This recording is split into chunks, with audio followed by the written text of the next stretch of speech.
Welcome back, dear viewers. As we mentioned earlier, we'll be talking about a problem that has been prevailing for decades here in Egypt. A real problem when it comes to the educational system here in the country. It is the problem of ثانوية عامة. The general atmosphere prevailing of students and their parents of ثانوية عامة actually is very tense during these days, and anxiety and anger has prevailed among students as well as parents. And the parents asserted that this year leaking the exams out is the reason why all students are alike, no matter if they studied or not.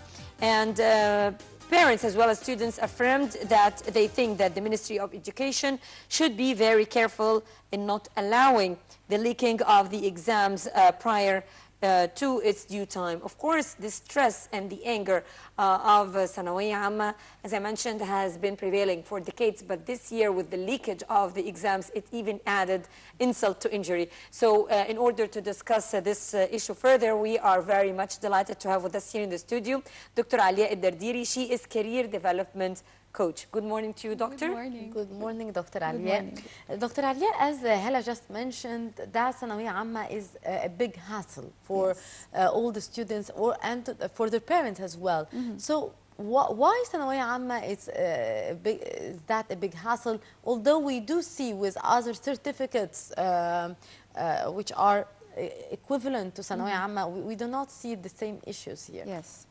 Well, as Hala said, it's been prevailing for decades or centuries, for a long time, because parents believe that this phase is very critical in the life of their kids or their children, because it's, in the parents' point of view, it is the step that decides the whole future of the son or the daughter.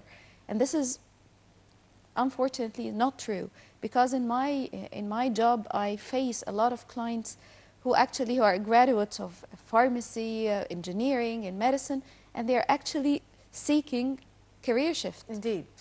So this is frustrating, because after long years of studying and long years of hard work, they are thinking of this shift. But the parents have major role in this problem, and I believe that they have a major role in solving this problem by just comforting their kids and reframing the situation. Because high school or ثانوية عامة is, yes, it's a critical step in developing the kid or the person, but it's not the end of the road. It's not the end of the education. Parents should comfort their kids.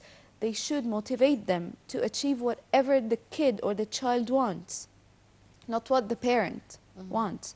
Because usually parents are seeking to have their children like them, which is a sort of bias, so they keep pushing them and stressing them to not to study, just to be like them. So parents have a lot of things to do when it comes to helping their children deciding what they want to do in terms of what the vision is, and not, again, it's not the parents' vision, but the person or the student's vision. Because as I said, student can want or the student wants to be, for example, an actor or a singer. Sometimes the parent sees this as impractical or improper, so they keep pushing them towards another field of study, and the student is not motivated to study, and so the problem at this very specific point happens, because there is a conflict between the parent and the child. The child doesn't want to study this, not refusing to study in general, but the parent fails to identify whatever the student wants, and here comes the problem. Dr. Aliaa, as you have said now, that we do see some graduates from big universities like medicine, like faculty of engineering or whatsoever, and after long years of study, we do see a major shift in career. Maybe a doctor go to be a sales or a marketing or to work in a very different field. So how do you justify that? Was that a bad or wrong decision, or it was a pressure from the parents? How do you evaluate that? This is a very good question, because there are a lot of reasons behind this desire to shift. Sometimes the person is forced to enter this field, as I've mentioned earlier, due to pressure from the parent. Sometimes it's a normal process of the development of the person, because I wouldn't have known that, for example, I'm good at sales unless I've tried marketing and I did not succeed in that, so I tried sales and then decided to shift, and so on. So it comes either by experience, or even the reason is that we are accustomed to certain things in society. So for example, if I get above 90% in the high school, then by default I should be considering medicine, engineering, pharmacy, and those colleges. Especially it is in Egypt, as Hala said, this is the norm.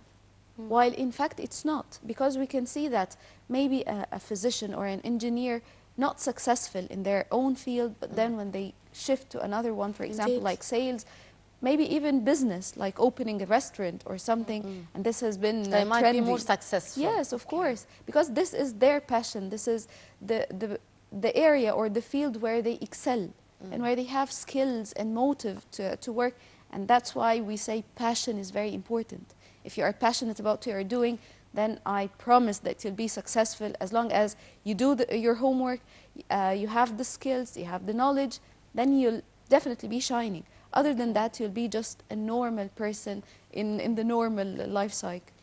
Dr. Aliaa, correct me if I'm wrong, but this is my personal opinion. I think that Sanawiyya Amma is just the top of a pyramid of problems that involves social aspects, economic aspects, cultural aspects, and before we look into solving the problem of Sanawiyya Amma, we need to look into solving all these problems first. So I guess it's going to take decades even more to work on it.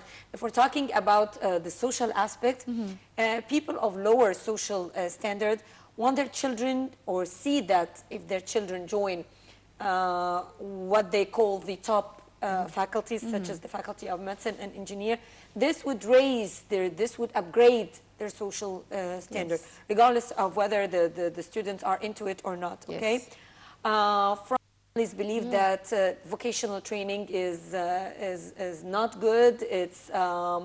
It's not good enough. You shouldn't work as a carpenter or a plumber or a constructor. You should work as what they call a good profession, even though such professions don't pay off later, because we see many doctors working with low salaries at the end of the day. Unfortunately, Okay, there are famous doctors who make good fortunes, but not all of them. Not all of them. This is so we work on the mentalities of the people. Also, another problem is that many families tend to give their children private lessons because they don't believe in the educational system, because they don't believe that they are getting enough information from school, and this takes us to even another layer of the pyramid. Yes. How do you see that? Well, this is very deep, because yes, the problem is not one layer, it's multi-layered. You have mentioned a lot of aspects contributing to the whole problem. The issue of private lessons, it's not because they do not believe in the educational system, but because they believe that this private instructor or teacher would give their children the secret to succeed in the exam, not even to know the subject itself or the science itself. So what we are working on, and we are trying very hard to do now, is to spread the awareness among the population about the importance of the vocational training, because not everyone can be doctor. We need these carpenters and plumbers. We need them. This is from one side. You can make good money, by the way.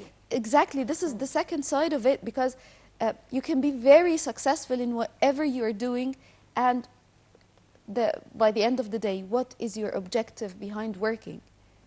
You have to decide what your vision is. Why do you wake up every morning and get very early, put your makeup and put your clothes?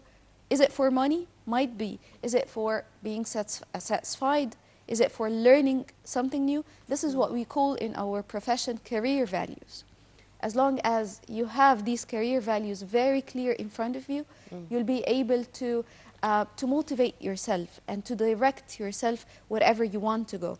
So for example, maybe the doctor who graduated from Faculty of Medicine, one of his major career values is learning something new.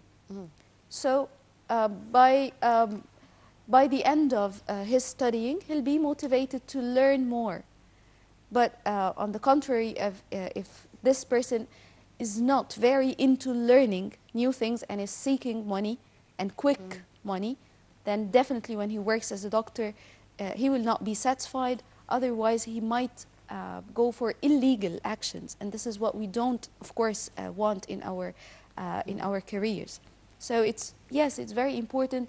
Parents shouldn't be pushing their kids for studying whatever the parent wants. Parents shouldn't encourage the student to go for private lessons. And parents, again, shouldn't be forcing the kid towards a certain field. They should be focusing on the success and satisfaction of the person. And this is the ultimate goal for career coaching that we do. And this should be the ultimate goal for any person who is seeking a healthy career life, which is part of the whole life cycle. Because you shouldn't be 100% focused on career, you shouldn't be 100% not focused on career. So it has to have this balance. Yes. Dr. Aliaa, some parents who are doctors or lawyers or whatsoever are pressuring their kids to follow their career in order to keep the clinic or to keep the hospital or the firm, whatever. Again, it's a cultural thing. Yes. So how do you see that, and to what extent that is exerting pressure on the student or on the son or daughter? Well, let me first put myself in the shoes of the parent. Definitely, I have invested a lot of money in building my clinic or my lawyer's office. So the first person to come in mind is my son or my daughter. But again, this son or daughter, when working in this office, can lead to its failure. So as a parent, I have to be aware of this fact, and I have to be aware that whatever best for my son or daughter is that they are successful and satisfied in whatever they're doing. So I have to shift my mentality. And to answer your question, what kind of pressure this is doing, it's of course exerting a lot of stress and tension and pressure on the kid, because they are kind of split between achieving or wanting to achieve whatever their passion leads them to, and to satisfy or to please the parent. By the end of the day, staying in this indecisive situation leads to nowhere.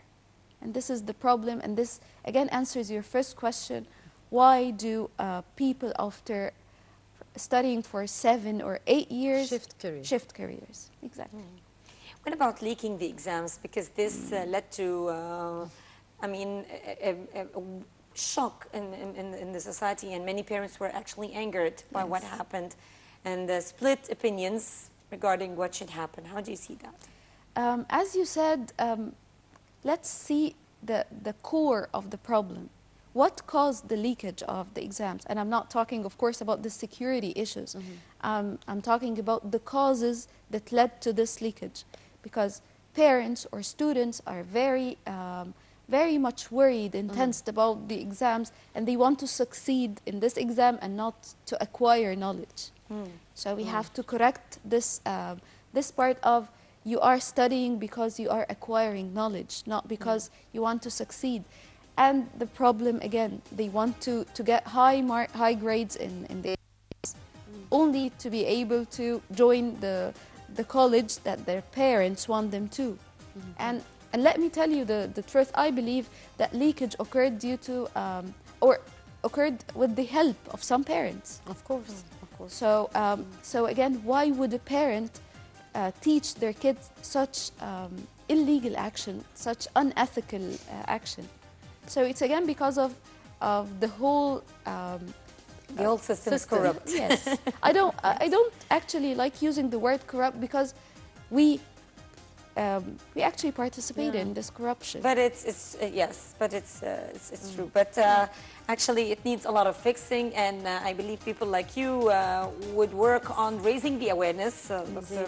Aliaa, because this is very important. Yes. For talking about changing the mentality and finding the real reasons for the problem and working on solving them. We need to work on grassroots level. Yes. So thank you very much, Dr. Aliaa El Dardery, Career Development Coach. Thank you very much. Thank you, ladies and gentlemen, for being with us in this edition of The Breakfast Show. You were in the company of my colleague, Mayesti Rabia, and myself, Hamid Hamlawi, and we are both signing off.